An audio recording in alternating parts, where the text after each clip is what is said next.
સર્ગ 22મો રૂઢ બોધવાળાની દશા. આ 22મા સર્ગમાં રૂઢ બોધવાળા પુરુષને સઘળા દોષોનો ક્ષય થવાનું, નિર્મળતા પ્રાપ્ત થવાનું અને શુદ્ધ આત્માનો પ્રકાશ થવાનું વર્ણન કરવામાં આવશે. વશિષ્ઠ બોલ્યા, હે રામ, જે અધિકારી પુરુષો છે તેઓ તો વિચાર કરનાર હોય, તેમના ચિત્તની વૃત્તિઓ ગળી ગયેલી હોય તે સમજીને અભ્યાસપૂર્વક વ્યવહારોના અનુસંધાનને છોડતા જતા હોય છે. તેઓ કંઈક આત્માકારપણાથી ઠરેલા મનવાળા હોય છે. વશિષ્ઠ બોલ્યા, હે રામ, જે અધિકારી પુરુષો છે તેઓ તો વિચાર કરનાર હોય, તેમના ચિત્તની વૃત્તિઓ ગળી ગયેલી હોય તે સમજીને અભ્યાસપૂર્વક વ્યવહારોના અનુસંધાનને છોડતા જતા હોય છે. તેઓ કંઈક આત્માકારપણાથી ઠરેલા મનવાળા હોય છે.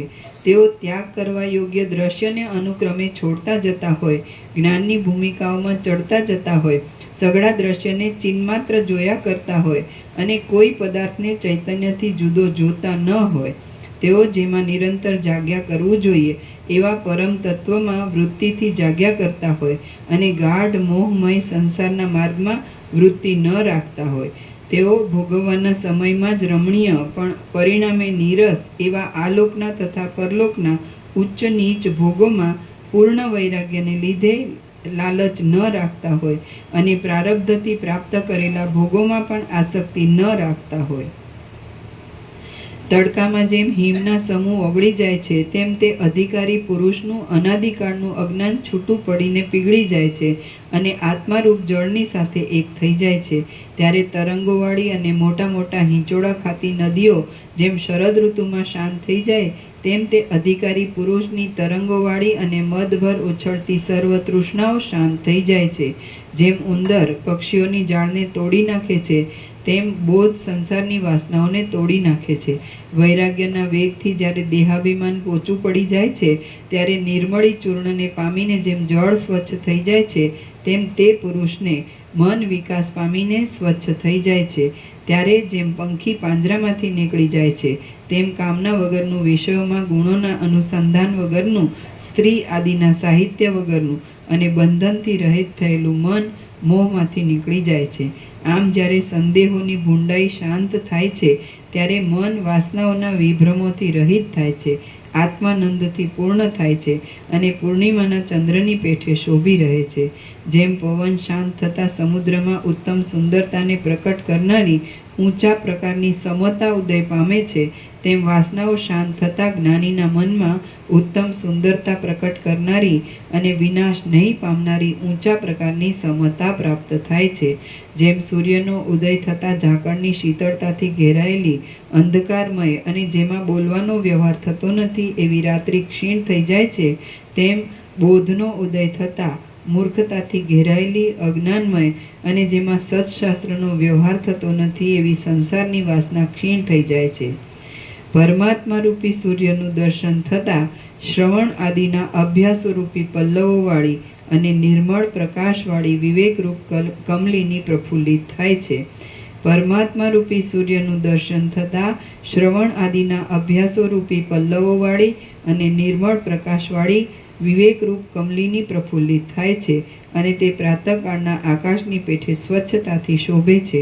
મનનું આકર્ષણ કરનારી, સર્વ લોકોને આનંદ આપવામાં સામર્થ્યવાળી અને સત્વગુણની વૃદ્ધિથી પ્રાપ્ત થયેલી વિચાર શક્તિઓ પૂર્ણિમાના ચંદ્રના કિરણોની જેમ વૃદ્ધિ પામે છે. આ વિષયમાં ઝાઝું શું કહું, ટૂંકમાં એટલું જ કહું છું કે જ્ઞેય વસ્તુને જાણી ચૂકેલો મહાબુદ્ધિશાળી પુરુષ નિર્મળ આકાશના મંડળની પેઠે ઉદય પામતો નથી અને અસ્ત પણ પામતો નથી. જ્ઞેય વસ્તુને જાણી ચૂકેલો મહાબુદ્ધિશાળી પુરુષ નિર્મળ આકાશના મંડળની પેઠે ઉદય પામતો નથી અને અસ્ત પણ પામતો નથી. જેણે વિચારથી આત્મતત્વ જાણી લીધું હોય છે તે મહાત્મા પુરુષને સૃષ્ટિ કરવા આદિ કલેશોમાં પડેલા બ્રહ્મા, વિષ્ણુ, ઇન્દ્ર અને શંકર પણ રાગ અને દયાપાત્ર જણાય છે.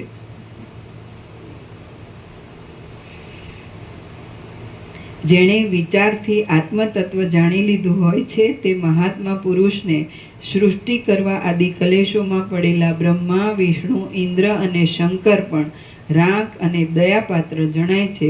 જેમ મૃગો ઝાંઝવાના પાણીને પ્રાપ્ત થતા નથી, તેમ દેહધારી છતાં પણ નિરહંકારી ચિત્તવાળા જ્ઞાની પુરુષને વિક્ષેપો પ્રાપ્ત થતા નથી.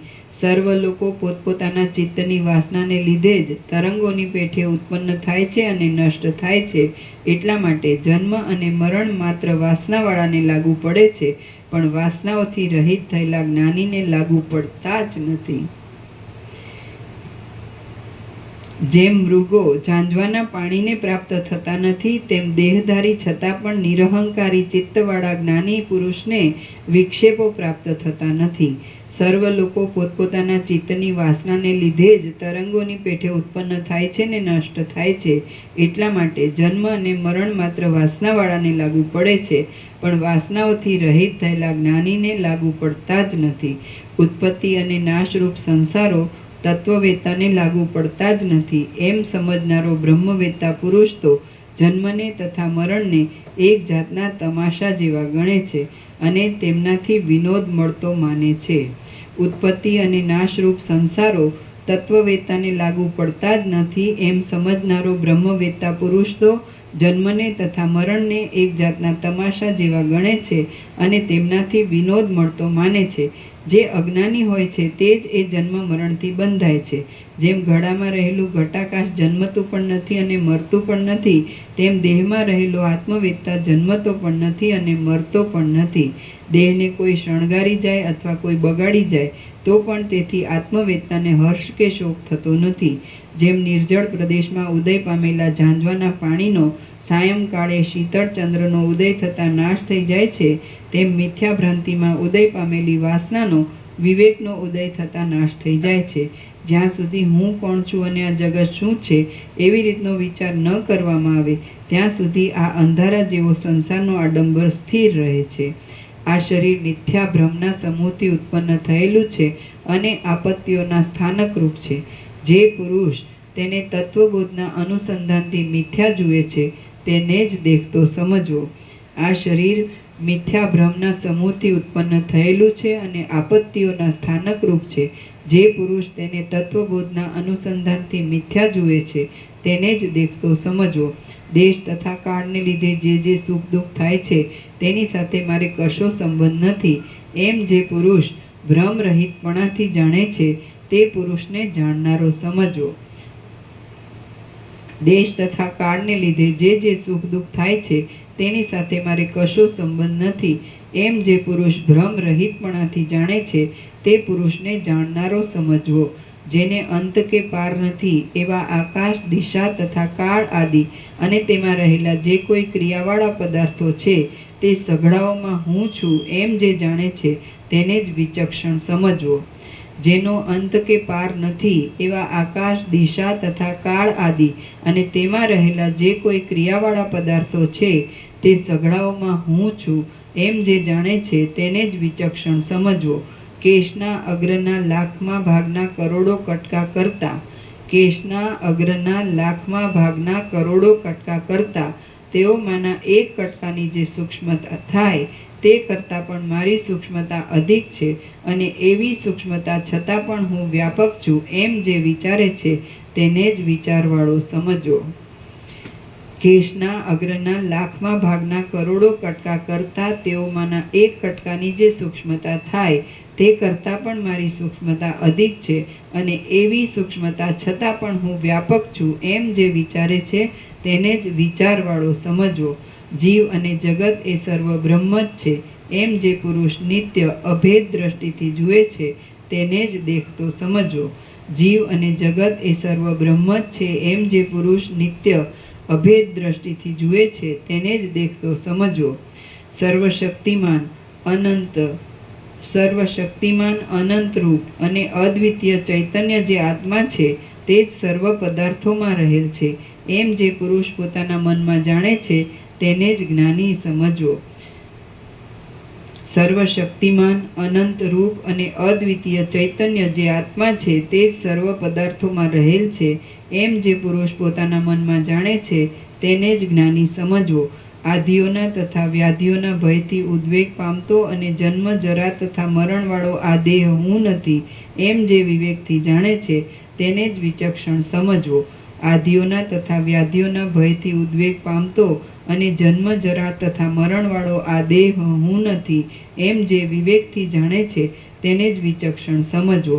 મારો વિસ્તાર આડે ઊંચે તથા નીચે વ્યાપક છે અને મારાથી બીજા કોઈ છે જ નહીં એમ જે જુએ છે તેને જ દેખતો સમજવો.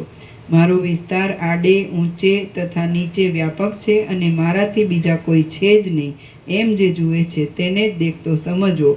જેમ દોરામાં મણીઓનો સમૂહ પરોવાયેલો હોય છે તેમ આ સઘળું જગત મારામાં પરોવાયેલું છે અને હું ચિત્તરૂપ તો નથી જ એમ જે જાણે છે તેને જ વિચક્ષણ સમજવો. જેમ દોરામાં મણીઓનો સમૂહ પરોવાયેલો હોય છે તેમ આ સઘળું જગત મારામાં પરોવાયેલું છે અને હું ચિત્તરૂપ તો નથી જ એમ જે જાણે છે તેને જ વિચક્ષણ સમજવો. હું જીવ કહેવાઉં છું તે પણ નથી અને જે જગત છે તે પણ નથી, પરંતુ વર્તમાન, ભૂત અને ભવિષ્ય એમની અંદર કેવળ ચૈતન્ય એક રસ બ્રહ્મ જ છે એમ જે જુએ છે તે જ જુએ છે.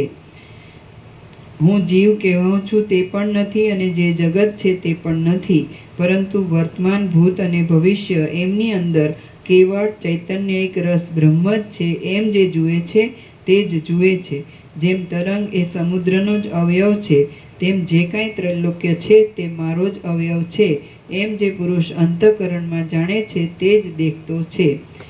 જેમ તરંગ એ સમુદ્રનો અવયવ છે તેમ જે કાંઈ ત્રૈલોક્ય છે તે મારો જ અવયવ છે એમ જે પુરુષ અંતઃકરણમાં જાણે છે તે જ દેખતો છે. આ જે ત્રિલોકી છે તે પોતાની સત્તા વગરની હોવાને લીધે શબ જેવી છે. તે શોક કરવાનું પાત્ર છે. મારે જ પોતાની સત્તા આપીને એને પાળવા જેવી છે. હું જરા કરડી નજર કરું તો તે તુરત જ પીડાઈ જાય એવી છે. આથી એ મારી નાની બહેન જેવી છે એમ જે પુરુષ સારી પેઠે જાણે છે તે જ દેખતો છે. આ જે ત્રિલોકી છે તે પોતાની સત્તા વગરની હોવાને લીધે શબ જેવી છે. તે શોક કરવાનું પાત્ર છે. મારે જ પોતાની સત્તા આપીને એને પાળવા જેવી છે. હું જરા કરડી નજર કરું તો તે તુરત જ પીડાઈ જાય એવી છે. એથી એ મારી નાની બહેન જેવી છે એમ જે પુરુષ સારી પેઠે જાણે છે તે જ દેખતો છે. જે મહાત્મા પુરુષનું તુંપણું અને હુંપણું દેહાદિકથી નિવૃત્તિ પામ્યા હોય છે અને આત્માપણામાં જ લીન થયા હોય છે તે જ ઉત્તમ વિચારવાળો છે અને તે જ દેખતો છે. જે મહાત્મા પુરુષનું તુંપણું અને હુંપણું દેહાદિકથી નિવૃત્તિ પામ્યા હોય છે અને આત્માપણામાં જ લીન થયા હોય છે તે જ ઉત્તમ વિચારવાળો છે અને તે જ દેખતો છે.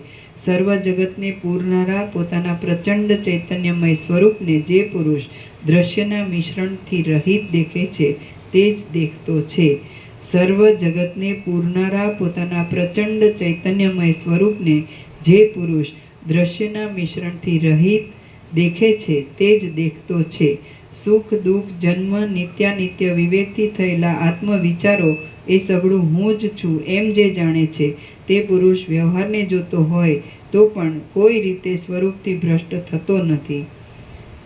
સુખ, દુઃખ, જન્મ, નિત્યાનિત્ય વિવેકથી થયેલા આત્મવિચારો એ સઘળું હું જ છું એમ જે જાણે છે તે પુરુષ વ્યવહારને જોતો હોય તો પણ કોઈ રીતે સ્વરૂપથી ભ્રષ્ટ થતો નથી. જગત મારી સત્તાથી જ ભરપૂર છે અને મેં આપેલા આનંદના લેશથી જ તૃપ્ત છે.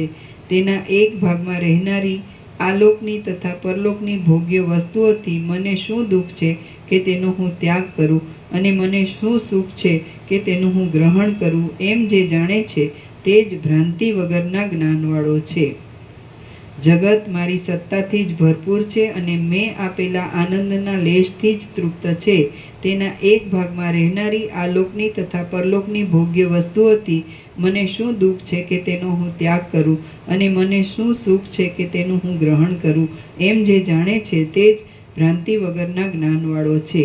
આ જે સઘળું જગત છે તે તર્કમાં ન આવે એવું અને વિક્ષેપોથી રહિત પરબ્રહ્મ જ છે એવી દ્રઢ ભાવનાથી જેની આ લેવા યોગ્ય છે અને આ છોડવા યોગ્ય છે એવી વાસના ક્ષીણ થઈ ગઈ હોય છે તે જ પુરુષ છે. આ જે સઘળું જગત છે તે તર્કમાં ન આવે એવું અને વિક્ષેપોથી રહિત પરબ્રહ્મ જ છે એવી દ્રઢ ભાવનાથી જેની આ લેવા યોગ્ય છે અને આ છોડવા યોગ્ય છે એવી વાસના ક્ષીણ થઈ ગઈ હોય છે તે જ પુરુષ છે.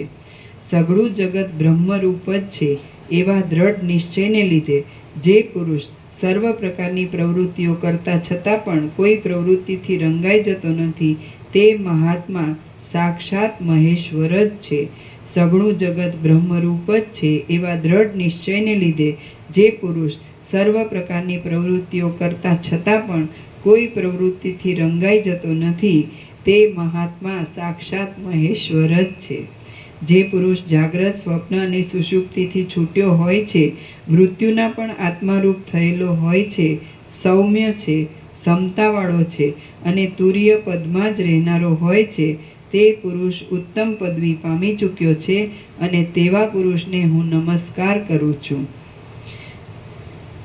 જે પુરુષ જાગ્રત, સ્વપ્ન અને સુષુપ્તિથી છૂટ્યો હોય છે, મૃત્યુના પણ આત્મારૂપ થયેલો હોય છે, સૌમ્ય છે, સમતાવાળો છે અને તુર્ય પદમાં જ રહેનારો હોય છે, તે પુરુષ ઉત્તમ પદ પામી ચૂક્યો છે અને તેવા પુરુષને હું નમસ્કાર કરું છું. સકળ જગત વિશે એક બ્રહ્મ જ છે એવી જેને બુદ્ધિ રહી છે અને વિચિત્ર વૈભવોવાળી જગતની ઉત્પત્તિ, સ્થિતિ તથા પ્રલયરૂપ વિચિત્ર દશાઓમાં જેને સદૈવ અપરિચ્છિન્ન બ્રહ્માકાર વૃત્તિ રહી હોય છે, તે સાક્ષાત સદાશિવરૂપ જીવનમુક્ત પુરુષને હું નમસ્કાર કરું છું. સકળ જગત વિશે એક બ્રહ્મ જ છે એવી જેને બુદ્ધિ રહી છે અને વિચિત્ર વૈભવોવાળી જગતની ઉત્પત્તિ, સ્થિતિ તથા પ્રલયરૂપ વિચિત્ર દશાઓમાં જેને સદૈવ અપરિચ્છિન્ન બ્રહ્માકાર વૃત્તિ રહી હોય છે, તે સાક્ષાત સદાશિવરૂપ જીવનમુક્ત પુરુષને હું નમસ્કાર કરું છું. શ્રી યોગ વાસિષ્ઠ મહારામાયણમાં સ્થિતિ પ્રકરણનો રૂઢ બોધવાળાની દશા નામનો સર્ગ 22મો સમાપ્ત. સર્ગ 23મો શરીરરૂપી નગરીનું વર્ણન. આ 23મા સર્ગમાં જીવનમુક્તનું શરીરરૂપ નગરીનું રાજ્ય, આસક્તિ વગરના તે રાજ્યના સુખ ભોગોથી વિનોદ અને મન જીતવાથી થતા સુખના ઉદયનું વર્ણન કરવામાં આવશે. વસિષ્ઠ બોલ્યા, હે રામ, જેમ કુંભારનો ચાકડો કુંભારે ફેરવવો છોડી દીધા છતાં પણ જ્યાં સુધી વેગનો સંસ્કાર લાગ્યો હોય ત્યાં સુધી ફર્યા કરે છે, તેમ એ જીવનમુક્તનો દેહ પ્રારબ્ધના સંસ્કારને લીધે ક્રિયા કરતો હોય છે. આમ બ્રહ્મનું અનુસંધાન રાખ્યા કરતો એ જીવનમુક્ત પુરુષ શરીરરૂપી નગરીનું રાજ્ય કરતા છતાં પણ શરીરાદિકના સાચાપણાનું અભિમાન નહીં હોવાથી લેપાતો નથી. બગીચા જેવી આ પોતાના શરીરરૂપી મોટી નગરી ક્રીડાનો વિનોદ આપનારી હોવાને લીધે આત્માને જાણનારા એ જીવનમુક્ત પુરુષને ભોગ પણ આપે છે અને મુક્તિ પણ આપે છે. એટલા માટે તેની દ્રષ્ટિમાં તે સુખદાયી જ છે પણ દુઃખદાયી નથી. રામ બોલ્યા, હે મહામુનિ, શરીરમાં નગરીનું સમાનપણું કયા પ્રકારથી છે અને શરીરરૂપી નગરીમાં રહીને તેનું પાલન કરતો યોગી રાજાની પેઠે સુખને જ કેમ ભોગવે છે? રાજાને તો સમય પર જરા દુઃખ પણ ભોગવવું પડે છે અને જીવન મુક્ત તો સુખ જ ભોગવે છે, એ કેમ? વસિષ્ઠ બોલ્યા, હે રામ, આત્મજ્ઞાની પુરુષને આત્મપ્રકાશરૂપી સૂર્ય પ્રકાશેલી, અનંત વિલાસોથી સંપન્ન અને સઘળા ગુણોથી ભરેલી આ શરીરરૂપી નગરી રમણીય લાગે છે. આ નગરીમાં નેત્રરૂપી ઝરોખાઓમાં રહેલા ચક્ષુઓરૂપી 2 દીવાઓથી સઘળા વિભાગો પ્રકાશી રહ્યા છે. 2 હાથરૂપી રાજમાર્ગો પોતાના વિસ્તારથી ગોઠણરૂપી છેવટના પ્રદેશ સુધી પહોંચેલા છે. એમાં રૂંવાટાઓની પંક્તિઓરૂપી લતાઓ તથા ગુચ્છો લાગી રહ્યા છે. ચામડીમાં રહેલી નાની શીરાઓના રૂપમાં જાળિયા લાગી રહ્યા છે અને પાનીથી તે ફણા સુધીના પગરૂપી પાટલી ઉપર પિંડીઓ સહિત સાથળોરૂપી ગોળ સ્તંભ ગોઠવાયેલા છે.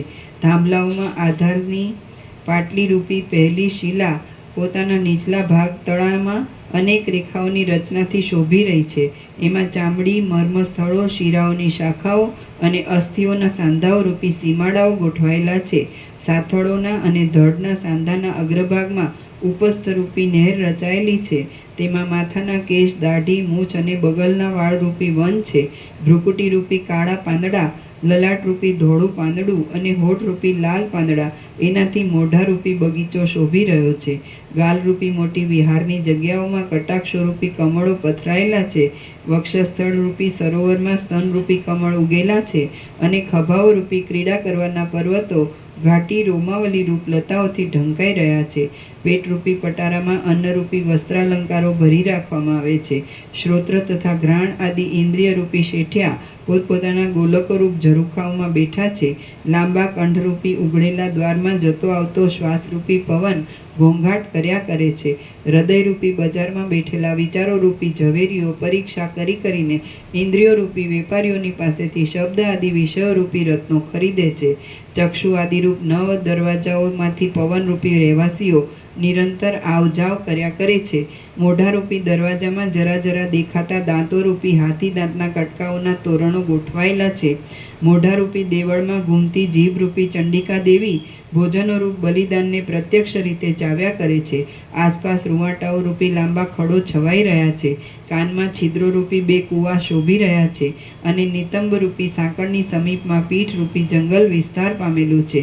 મૂત્રાશયરૂપી અને ગુદારૂપી રેંટ ફરવાની જગાની સમીપમાંથી વિષ્ઠારૂપી ઘણો કાદવ નીકળ્યા કરે છે. ચિત્તરૂપી બગીચાની જગ્યામાં આત્મચિંતારૂપી ઉત્તમ સ્ત્રી સર્વદા ક્રીડા કરે છે. બુદ્ધિરૂપી ચામડાની દોરીથી બંધાયેલા ઇન્દ્રિયોરૂપી ચપળ વાંદરાઓ વધારે ટકી શકતા નથી. મોઢારૂપી બગીચામાં હાસ્યરૂપી પુષ્પો ઉઘડી રહ્યા છે. આવી રીતે સર્વ પ્રકારની શોભાથી ચળકતી શરીરરૂપી મોટી નગરી શરીરને અને મનને જાણનાર જીવન મુક્તને પરમ હિતકારી થાય છે અને સુખ જ આપે છે, પણ દુઃખ દેતી નથી. આ શરીરરૂપી નગરી અજ્ઞાનીને અનંત દુઃખોના ભંડારરૂપ છે, પણ જ્ઞાનીને તો તે અનંત સુખોના ભંડારરૂપ છે. હે રામ, આમાં કરેક્શન છે. હે રામ, આ નગરી નાશ પામે તો જ્ઞાનીને હાનિ છે નહીં, અને હોય ત્યાં સુધી ભોગ અને મોક્ષ એ બંનેનું સુખ છે. હે રામ, આ નગરી નાશ પામે તો જ્ઞાનીને હાનિ છે જ નહીં, અને હોય ત્યાં સુધી ભોગ અને મોક્ષ એ બંનેનું સુખ છે.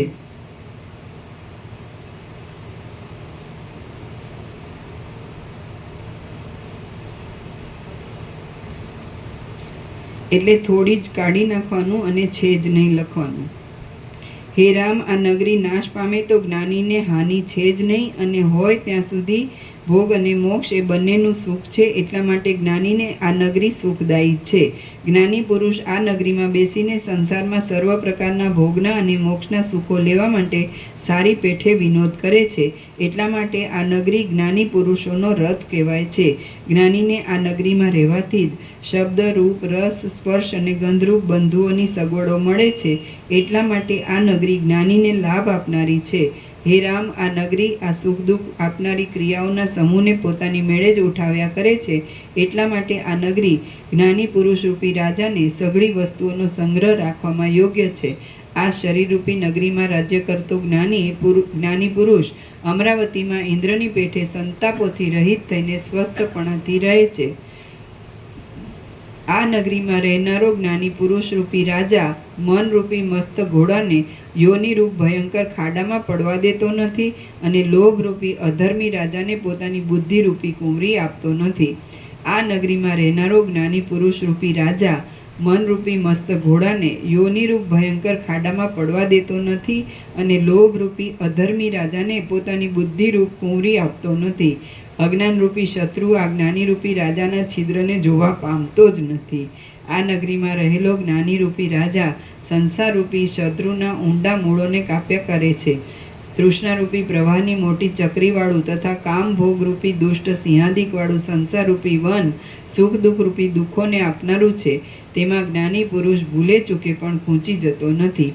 બ્રહ્માકાર વૃત્તિમાં આરૂઢ થયેલો એ જ્ઞાની પુરુષરૂપી રાજા અંદર અને બહાર પરમાત્માનું જ દર્શન કરે છે. તેથી તે ઉપનિષદોરૂપી નદીઓના સંગમરૂપી તીર્થોમાં સર્વદા નાયા કરે છે. બ્રહ્માકાર વૃત્તિમાં આરૂઢ થયેલો એ જ્ઞાની પુરુષરૂપી રાજા અંદર અને બહાર પરમાત્માનું જ દર્શન કરે છે. તેથી તે ઉપનિષદોરૂપી નદીઓના સંગમરૂપી તીર્થોમાં સર્વદા નાયા કરે છે. જેમાં ઇન્દ્રિયોરૂપી સઘળા લોકોની ગતિ પહોંચે છે, એવા કામ ભોગાદિક સુખોનો ઉપભોગ કરવા ઉપર તે દ્રષ્ટિ જ રાખતો નથી, અને ધ્યાન નામના અલૌકિક અંતઃપુરમાં વિનોદથી નિત્ય રહ્યા કરે છે. જેમ અમરાવતી નગરી ઇન્દ્રને સર્વદા સુખદાયી છે, તેમ ભોગને અને મોક્ષને આપનારી આ શરીરરૂપી નગરી આત્મજ્ઞાની પુરુષરૂપી રાજાને સર્વદા સુખદાયી છે. જેને પોતાની નગરી વિદ્યમાન હોય તો સઘળું સુખ રહે છે, અને નષ્ટ થાય તો કશી હાનિ થતી નથી, તેને પોતાની નગરી સુખદાયી કેમ ન થાય? જેમ ઘડામાં રહેલા આકાશને ઘડાનો નાશ થતાં કશી હાનિ નથી, તેમ જીવન મુક્તને દેહરૂપી નગરીનો નાશ થતાં કશી હાનિ થતી નથી. નેક્સ્ટ લાઇનમાં કરેક્શન છે. પણ કંઈક કાઢી નાખવાનું છે અને કરે છેની જગ્યાએ કરતો નથી. પણ કંઈક કાઢી નાખવાનું છે અને કરતો નથી, કરે છેની જગ્યાએ.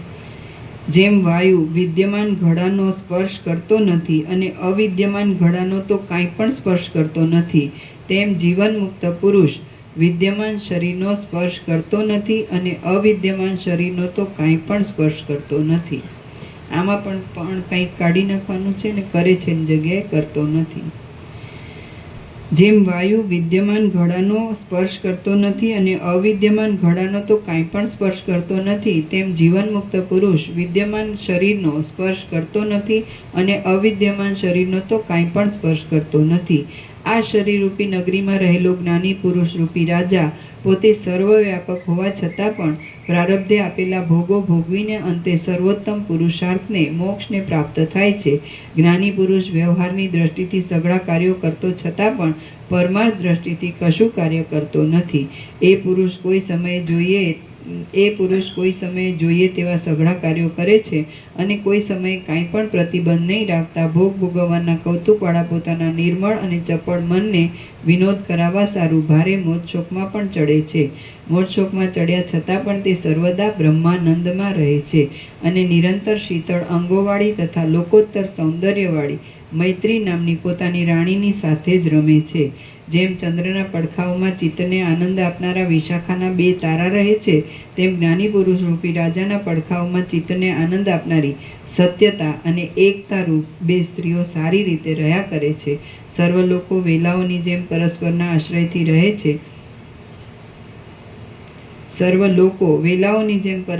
આશ્રયથી રહે છે. દુઃખોરૂપી કરવતોથી ચીરાયા કરે છે અને મૃતપ્રાય જેવા છે. આકાશમાં રહેલો સૂર્ય જેમ તેમને દૂરથી જોયા કરે છે, તેમ તત્વજ્ઞાનમાં રહેલો પુરુષ પણ દૂરથી તેમને જોયા કરે છે. લાંબા કાળ સુધી સઘળા મુમુક્ષુઓની આશાઓને પૂરનારો અને બ્રહ્મભાવની સંપત્તિથી મનોહર થયેલો એ જીવનમુક્ત પુરુષ સઘળી દિશાઓને પૂરનારા અને સર્વ કળાઓની સંપત્તિથી મનોહર થયેલા પૂર્ણિમાના ચંદ્રની જેમ શોભે છે. લાંબા કાળ સુધી સઘળા મુમુક્ષુઓની આશાઓને પૂરનારો અને બ્રહ્મભાવની સંપત્તિથી મનોહર થયેલો એ જીવન મુક્ત પુરુષ સઘળી દિશાઓને પૂરનારા અને સર્વ કળાઓની સંપત્તિથી મનોહર થયેલા પૂર્ણિમાના ચંદ્રની જેમ શોભે છે. પણ પૂર્ણિમાનો ચંદ્ર પાછો ખંડિત થઈ જાય છે, જ્યારે જ્ઞાની પુરુષ તો અખંડ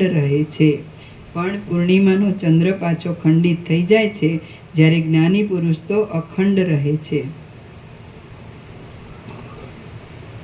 એટલા માટે પૂર્ણિમાના ચંદ્ર કરતાં પણ જ્ઞાનીની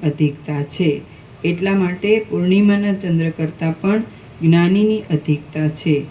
ભોગોના સમૂહનું સેવન કરવામાં આવે તો પણ જ્ઞાનીને તે કલંકિત કરતો નથી, પણ ઉલટું તેને શોભા આપે છે. સદાશિવના ગળામાં જે ઝેર છે તે સદાશિવને કલંકિત કરતું નથી, ઉલટું તેમને શોભા આપે છે. ભોગ પણ જો ભોગનું સ્વરૂપ સમજીને ભોગવવામાં આવે તો સંતોષ જ આપે છે, કેમ કે ઓળખીને સેવેલો ચોર મિત્રતા કરે છે પણ શત્રુતા કરતો નથી. જ્ઞાની પુરુષ સુંદર ભોગની લક્ષ્મીને યાત્રા એક જાતનું નાટક જેવી દેખે છે. એ યાત્રામાં સ્ત્રીઓ અને પુરુષોરૂપી પાત્રો છૂટા પડ્યા પછી દૂર દૂર ચાલી જાય છે. જેમ વટેમાર્ગુ લોકો માર્ગમાં પોતાની મેળે આવેલા તે ગામોની સ્થિતિઓને આસક્તિ વિના જુએ છે, તેમ જ્ઞાની પુરુષો પોતાની મેળે પ્રાપ્ત થયેલી વ્યવહાર સંબંધી ક્રિયાઓને આસક્તિ રાખ્યા વિના જોયા કરે છે. જેમ માણસોની આંખો સહજ જોવામાં આવેલા પદાર્થોમાં આસક્તિ વગર જ ગતિ કરે છે, તેમ જ્ઞાનીની બુદ્ધિ પ્રાપ્ત થયેલા વ્યવહાર સંબંધી કાર્યોમાં આસક્તિ વગર ગતિ કરે છે. જ્ઞાની પુરુષ પ્રારબ્ધથી પ્રાપ્ત થયેલા વિષયનો કદી પણ ત્યાગ કરતો નથી અને પ્રાપ્ત નહીં થયેલા વિષયને કદી પણ યત્નપૂર્વક મેળવતો નથી. તે તો સંપૂર્ણપણાથી જ રહે છે. જ્ઞાની પુરુષ પ્રારબ્ધથી પ્રાપ્ત થયેલા વિષયનો કદી પણ ત્યાગ કરતો નથી અને પ્રાપ્ત નહીં થયેલા વિષયને કદી પણ યત્નપૂર્વક મેળવતો નથી. તે તો સંપૂર્ણપણાથી જ રહે છે. જેમની ચિંતા કરવામાં આવતી નથી પણ ઉપેક્ષા જ કરવામાં આવે છે, એવા ચપળ વિષયો મોરપીંછના પ્રહારો જેમ પર્વતને કંપાયમાન કરતા નથી, તેમ જ્ઞાનીને કંપાયમાન કરતા નથી. જેમની ચિંતા કરવામાં આવતી નથી પણ ઉપેક્ષા જ કરવામાં આવે છે એવા ચપળ વિષયો મોરપીંછના પ્રહારો જેમ પર્વતને કંપાયમાન કરતા નથી તેમ જ્ઞાનીને કંપાયમાન કરતા નથી. જેના સઘળા સંદેહો તથા સઘળા કૌતુકો નાશ પામી ગયા છે અને જેના સ્થૂળ તથા સૂક્ષ્મ દેહ વાસનાથી રહિત થવાને લીધે ક્ષીણ થઈ ગયેલા હોય છે તેવા જ્ઞાની પુરુષો ચક્રવર્તીની જેમ શોભે છે. જેના સઘળા સંદેહો તથા સઘળા કૌતુકો નાશ પામી ગયા છે અને જેના સ્થૂળ તથા સૂક્ષ્મ દેહ વાસનાથી રહિત થવાને લીધે ક્ષીણ થઈ ગયેલા હોય છે તેવા જ્ઞાની પુરુષો ચક્રવર્તીની જેમ શોભે છે. જેમ સંપૂર્ણ અપાર અને અનંત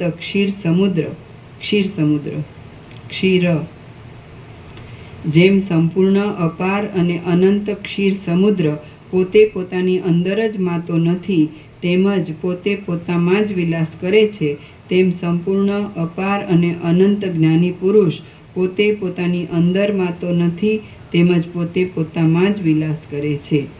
જેમ સંપૂર્ણ અપાર અને અનંત ક્ષીર સમુદ્ર પોતે પોતાની અંદર જ માતો નથી તેમજ પોતે પોતામાં જ વિલાસ કરે છે તેમ સંપૂર્ણ અપાર અને અનંત જ્ઞાની પુરુષ પોતે પોતાની અંદર માતો નથી તેમજ પોતે પોતામાં જ વિલાસ કરે છે.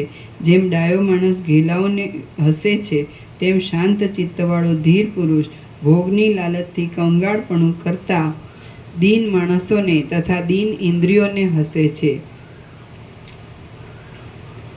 જેમ ડાયો માણસ ઘેલાઓને હસે છે તેમ શાંત ચિત્તવાળો ધીર પુરુષ ભોગની લાલચથી કંગાળપણું કરતા દીન માણસોને તથા દીન ઇન્દ્રિયોને હસે છે. જેમ એકે તજી દીધેલી સ્ત્રીનું ગ્રહણ કરનાર ઈચ્છનારની બીજા માણસો હાંસી કરે છે તેમ પોતે ત્યજી દીધેલા ભોગનું ગ્રહણ કરવા ઈચ્છનારી ઇન્દ્રિયોની જ્ઞાની પુરુષ હાંસી કરે છે. હે રામ, જેમ મોટા હાથીને અંકુશથી વશ કરવામાં આવે છે તેમ આત્માના સુખનો ત્યાગ કરતા અને વિષયોમાં દોડતા મનને વિચારથી વશ કરવું જોઈએ. તૃષ્ણા મનની વૃત્તિને ભોગોમાં ગતિ આપે છે તેને પ્રથમથી જ હણી નાખવી જોઈએ કેમ કે ઝેરનો કાંટો ફૂટતા જ તેને વીખી નાખવો યોગ્ય છે. મનને માર માર્યા પછી તેને થોડુંક રાજી કરવામાં આવે તો તેટલાથી પણ તે સંતોષ માને છે કેમ કે ગ્રીષ્મ ઋતુથી બહુ તપેલા ચોખાના છોડને થોડુંક પાણી મળે તો પણ તેને અમૃત જેવું લાગે છે. જેને પીડવામાં ન આવ્યો હોય તેને ઘણું માન આપીએ તો પણ તે ઘણું છે એમ સમજે નહીં. આથી મનનો નિગ્રહ કર્યા વિના જો મનને બહુ રાજી રાખવાનો પ્રયત્ન કરીએ તો પણ તે તૃપ્ત થાય નહીં. જે નદીઓ જળથી પરિપૂર્ણ હોય તેમાં વરસાદથી થોડુંક પૂર ચડે તો કાંઈ જણાતું નથી તેમ જો મનને ભોગોથી બહુ રાજી રાખ્યું હોય તો પછી તેને આપવામાં આવેલું થોડુંક સુખ સંતોષકારક થતું નથી. એટલા માટે પ્રથમ સારી પેઠે મનનો નિગ્રહ કરી પછી તેને થોડુંક સુખ આપવું એટલે તે સંતોષ માનીને સ્થિર રહે. સમુદ્ર આખા જગતને બોળી દે તેટલા પાણીથી ભરપૂર છે તો પણ તે બીજા નદી આદિના પાણીને લીધા કરે છે. તેમ મન ઘણા વૈભવથી પરિપૂર્ણ છે તો પણ બીજા સુખની લાલચ રાખે એવું છે.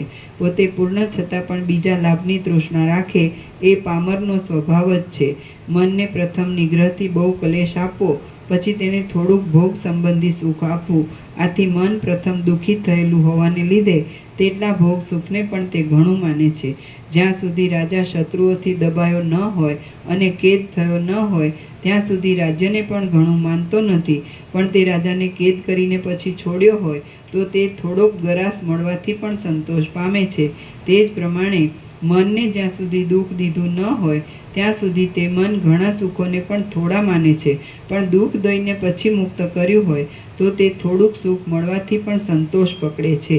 તેથી હાથથી હાથ દબાવવા જેવું કરીને, દાંતથી દાંત પીસવા જેવું કરીને અને અંગોથી અંગોને દબાવવા જેવું કરીને પણ ઇન્દ્રિયોરૂપી શત્રુઓને જીતવા. જે વિચક્ષણ પુરુષો બીજાને જીતવાનો ઉત્સાહ ધરાવે છે તેમણે પ્રથમ હૃદયમાં શત્રુઓ રૂપ રહેલી ઇન્દ્રિયોને સારી પેઠે જીતવી જોઈએ.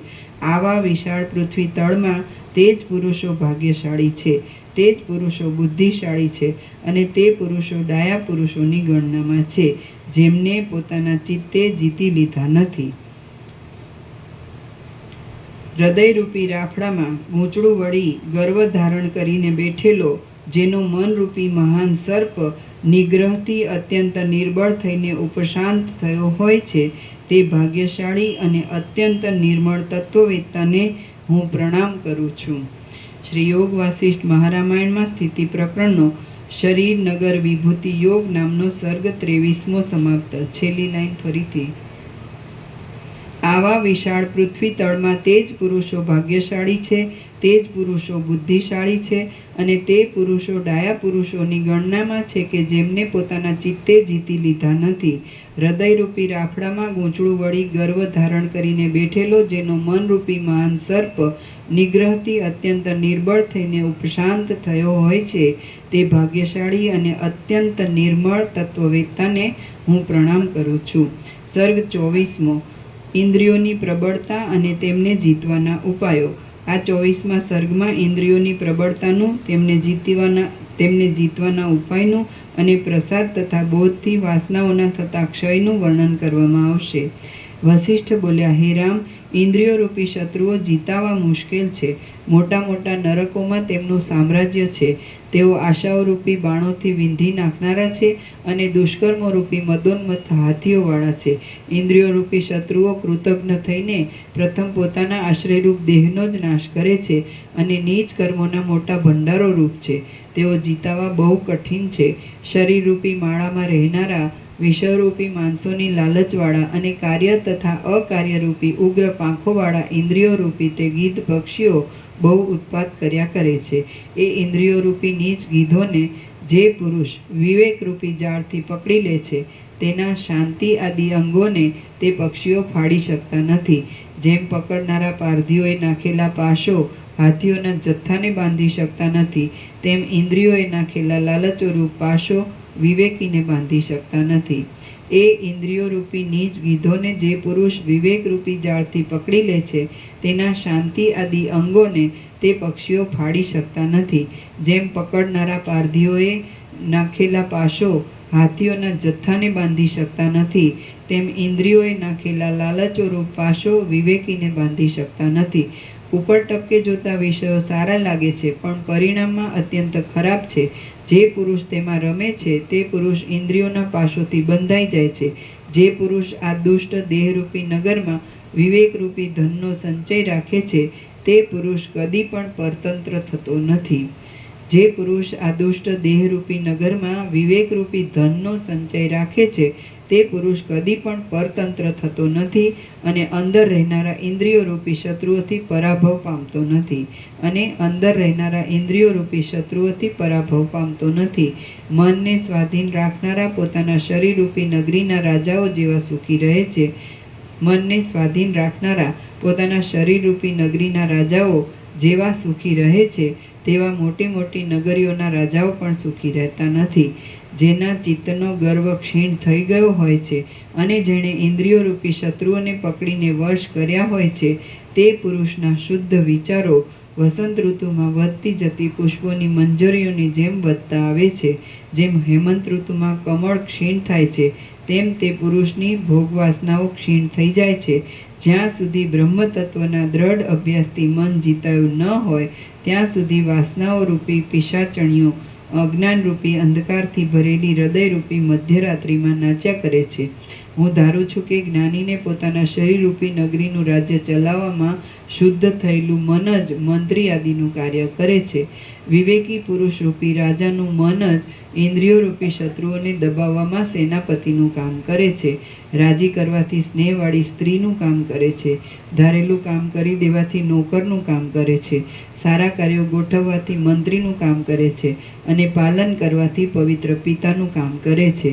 તે ઉત્તમ વિશ્વાસને પાત્ર હોવાથી મિત્રનું કામ પણ કરે છે.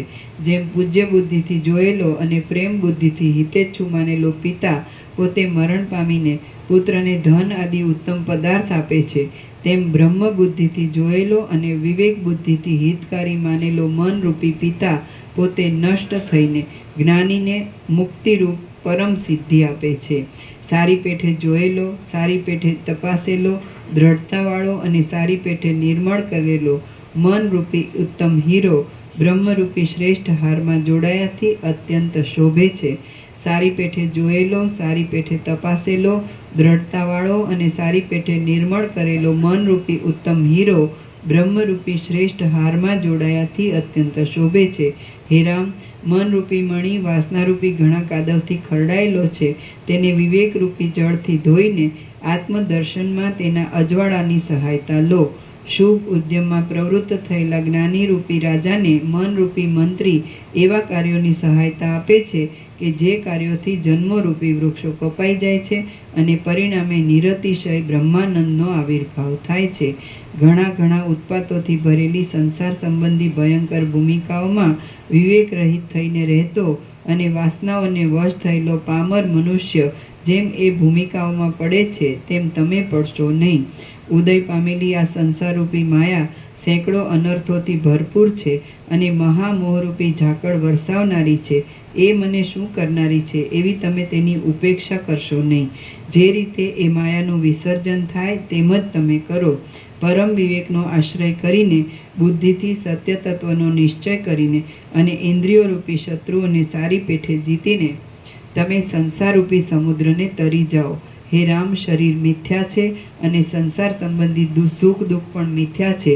છતાં તેઓમાં દ્રઢ વાસના બંધાઈ જાય તો દામ, વ્યાલ અને કટ એ 3 દૈત્યોની પેઠે અનર્થોમાં પડવું પડે. એટલા માટે તમે એ 3 દૈત્યોના જેવી પદ્ધતિ પકડશો નહીં, પણ ભીમ, ભાસ અને દ્રઢ એ 3 દૈત્યોના જેવી સ્થિતિમાં રહેજો. એટલે પછી તમારે કોઈ પ્રકારે શોક કરવો પડશે નહીં. હે મહાબુદ્ધિમાન, આ જે દેહાદિક છે તે જ હું છું એવું જે મિથ્યાભિમાન છે તેને તત્વના નિશ્ચયથી બિલકુલ છોડી દો. જે પદ ચૈતન્ય એક રસ છે તેનો જ આશ્રય કરો. આમ આસક્તિથી રહિત થઈને તમે સંસાર સંબંધી ખાવા પીવા તથા ચાલવા આદિ વ્યવહાર કરશો તો પણ તે વ્યવહારથી બંધાશો નહીં. શ્રી યોગ વાસિષ્ઠ મહારામાયણમાં સ્થિતિ પ્રકરણનો મનસ્ય સત્તા પ્રતિપાદન નામનો સર્ગ 24મો સમાપ્ત. સર્ગ 25મો. દામ, વ્યાલ અને કટ નામના દૈત્યોની ઉત્પત્તિ. આ 25મા સર્ગમાં દેવતાઓએ શંભરાસુરના સેનાપતિઓને માર્યાની, દામ, વ્યાલ અને કટની ઉત્પત્તિની અને તેઓથી જયની આશા મળવાની કથા કહેવામાં આવશે.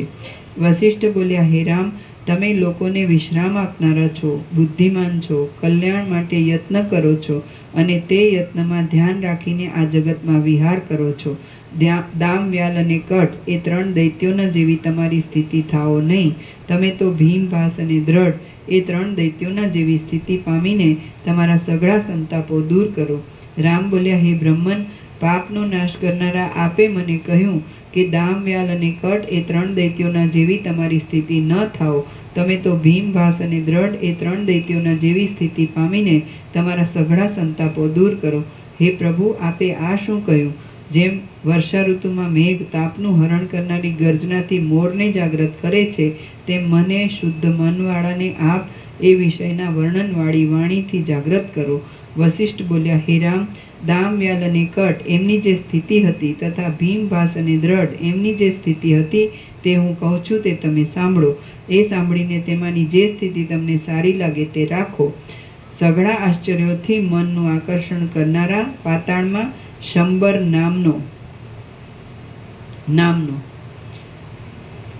સઘળા આશ્ચર્યોથી મનનું આકર્ષણ કરનારા પાતાળમાં શંબર નામનો એક દૈત્યરાજ રહેતો હતો. તે અનેક માયારૂપી મણિઓના મહાસાગર રૂપ હતો. એ શંભરાસુરે આકાશમાં કેટલાયક નગરો રચ્યા હતા અને તેમના બગીચાઓમાં દૈત્યોના ઘરો બનાવ્યા હતા. તેણે ઉત્તમ પ્રકાશવાળા સૂર્ય અને ચંદ્ર રચ્યા હતા અને તેમનાથી પોતાના રાજ્યને શણગાર્યું હતું. જેમ મેરુ પર્વતમાં પથરાઓના ટુકડાઓને બદલે માણિક્ય આદિ મણિઓ હાથમાં આવે છે, તેમ તેના રાજ્યમાં પણ પથરાઓના ટુકડાઓને બદલે માણિક્ય આદિ મણિઓ હાથમાં આવતા હતા. એ શંભરાસુરે વૈભવોની અનેક સામગ્રીઓ આપીને દાનવોને પરિપૂર્ણ કરી દીધા હતા. એના ઘરોમાં રત્નો જેવી સ્ત્રીઓ જે ગાયન કરતી હતી તે ગાયનોએ દેવાંગનાઓના ગાયનોને પણ જીતી લીધા હતા. એને ક્રીડા કરવાના બગીચાઓના વૃક્ષો ચંદ્રની કળાઓથી ભરપૂર રહેતા હતા. એમને રમણ કરવાના સ્થાનકો પ્રફુલ્લિત નીલકમળોના સમૂહોથી દબદબા ભરેલા રહેતા હતા. એના બગીચાઓમાં હીરાના જેવા વર્ણવાળા હંસ પક્ષીઓ શબ્દો વડે પોતાને સ્થિતિ કરવાના સોનેરી રંગના કમળો ઉપર સારસ પક્ષીઓને બોલાવતા હતા. એ શંભરાસુરે સોનાના વૃક્ષોની શાખાના અગ્રો ઉપર કમળોની કળીઓ બનાવી હતી. એના રાજ્યમાં કલ્પવૃક્ષોના પુષ્પોનો સમૂહ કરંજના તોફાની પેઠે પડતો હતો. ત્રાગથી જેમ દોરાને વીંટી લેવામાં આવે છે, તેમ તેણે પોતાની શક્તિથી દેવતાઓની સેનાને વીંટી લેનારા અનંત દૈત્યો મોકલીને ઇન્દ્રને જીતી લીધો હતો. તેણે અગ્નિની જ્વાળાઓને હિમના જેવી શીતળ કરી હતી અને તેઓથી બગીચાઓનો મંડપ બનાવ્યા હતા. એના રાજ્યમાં સઘળા સ્થળોમાં શોભી રહેલી ફૂલવાડીઓએ આનંદ આપનારા સ્વર્ગલોકના નંદનવનને જીતી લીધું હતું. તેણે પોતાની માયાના પ્રભાવથી સર્પો સહિત સઘળા મલયાચલના ચંદન વૃક્ષો હરી લીધા હતા. એના અંતઃપુરની સ્ત્રીઓએ સોનાની શોભાને અને આખા જગતની શોભાને પણ જીતી લીધી હતી. એના ઘરના આંગણામાં અનેક પ્રકારના પુષ્પોનો સમૂહ ગોઠણ સુધી ભર્યો રહેતો હતો. તેણે ક્રીડા કરવા સારું માટીનું શિવલિંગ બનાવીને વિષ્ણુને જીતી લીધા હતા. એનું નગરરૂપી આકાશ પતંગિયાઓની પેઠે નિરંતર ઉડતા રત્નોના સમૂહરૂપી તારાઓથી વ્યાપ્ત રહેતું હતું. આખા પાતાળમાં મધ્યરાત્રિના સમયે આકાશમાં સેંકડો ચંદ્રબિંબો પ્રકાશતા હતા. એણે રણમાં મેળવેલા મહાન યશનું એણે બનાવેલા પૂતળાઓ ગાયન કરતા હતા. એણે માયાથી બનાવેલા ઐરાવત હાથીને જોઈને દેવોનો સાચો ઐરાવત હાથી નાસી જતો હતો. એણે પોતાના અંતઃપુરમાં ત્રૈલોક્યની લક્ષ્મીનો ઉત્કર્ષ ભરી દીધો હતો. તે સઘળા પ્રકારની સંપત્તિઓથી સુંદર હતો. સર્વ પ્રકારના ઐશ્વર્યોને લીધે સર્વે લોકો તેને પ્રણામ કરતા હતા. એનું શાસન ઉગ્ર હતું અને સર્વ દૈત્યો સામંતો એની આગળ શિર નમાવતા હતા. સર્વ પ્રકારની બુદ્ધિના ચમત્કારોમાં રહેલા વિચારોરૂપી રત્નોના સમૂહોથી તે શોભતો હતો અને એના મોટા ભુજાવાળા વનની છાયામાં દૈત્યોના મંડળો વિશ્રાંતિ લેતા હતા. એ શમરાસુર દેવોને ઉખાડી નાખતો હતો અને તેની આકૃતિ કઠિન, ભયંકર અને ઊંચી હતી. એની પાસે દેવતાઓનો નાશ કરનારું ભારે મોટું સૈન્ય હતું. માયાના બળવાળો એ શમરાસુર સૂઈ રહેતો હતો ત્યારે તેને પરદેશમાં ગયેલા જેવો ગણીને લાગ મળવાથી દેવો તરત તેના સૈન્યને મારી નાખતા હતા. આ પ્રમાણે થતું જોઈને શમરાસુરે રક્ષણને માટે પોતાની સેનાઓમાં મુંડી, ક્રોધ અને દ્રુમ આદિ સામંતોને સેનાપતિ કરીને રાખ્યા. આકાશમાં ફરતા શકરા બાજ જેમ ચકલાઓને વ્યાકુળ કરીને મારી નાખે, તેમ આકાશમાં ફરનારા દેવો લાગ જોઈને એ સેનાપતિઓને વ્યાકુળ કરી દઈને મારી નાખવા લાગ્યા. જેમ સમુદ્ર પ્રબળ શબ્દ કરનારા બીજા ચપળ તરંગોને ઉત્પન્ન કરે છે, તેમ સેનાપતિઓને મરણ પામેલા જોઈને દૈત્યોમાં ઉત્તમ એવા શમરાસુરે પ્રબળ ગર્જના કરનારા અને ચપળતાવાળા બીજા સેનાપતિઓને ઉત્પન્ન કર્યા. એ સેનાપતિઓને પણ દેવતાઓએ તરત મારી નાખ્યા. એટલે ક્રોધથી વ્યાપ્ત થયેલો શમરાસુર દેવતાઓનો નાશ કરવા માટે સ્વર્ગલોકમાં ગયો. જેમ પાર્વતીના સિંહથી ભય પામીને મૃગો વનમાં છુપાઈ જાય છે, તેમ એ શમરાસુરની માયાથી ભય પામીને દેવતાઓ મેરુ પર્વતના વનોની ઝાડીઓમાં છુપાઈ ગયા. શમરાસુર જ્યાં સ્વર્ગલોકને જુએ છે, ત્યાં તેમાં ક્ષુદ્ર દેવો ચીસો પાડ્યા કરતા હતા અને અપ્સરાઓના મોઢા આંસુઓથી ભીંજાઈ રહ્યા હતા. કલ્પાંત કાળમાં ક્ષીણ થયેલા જગત જેવો શૂન્ય પ્રકાર ત્યાં સ્વર્ગમાં તેના જોવામાં આવ્યો. પછી કોપ પામેલો શમરાસુર સ્વર્ગલોકમાં સારી પેઠે ફર્યો. તેને જે કંઈ સારી રીતે લૂંટ મળી તે લઈ લીધી અને પછી સ્વર્ગલોકને બાળી દઈને તે પાછો પોતાના નગરમાં આવ્યો. આ પ્રમાણે દૈત્યોને અને દેવતાઓને અત્યંત દ્રઢ દ્વેષ ઉત્પન્ન થયો. એટલે દેવતાઓ સ્વર્ગને છોડી દઈને દિશાઓમાં સંતાઈ ગયા. પછી શમરાસુરે જેને જેને સેનાપતિ નીમવા માંડ્યા તે બધાને ઉદ્યમમાં તત્પર થયેલા દેવતાઓ યત્ન કરીને મારી નાખવા લાગ્યા. ઓમ ઓમ ઓમ. પ્રસાદ આપી દો.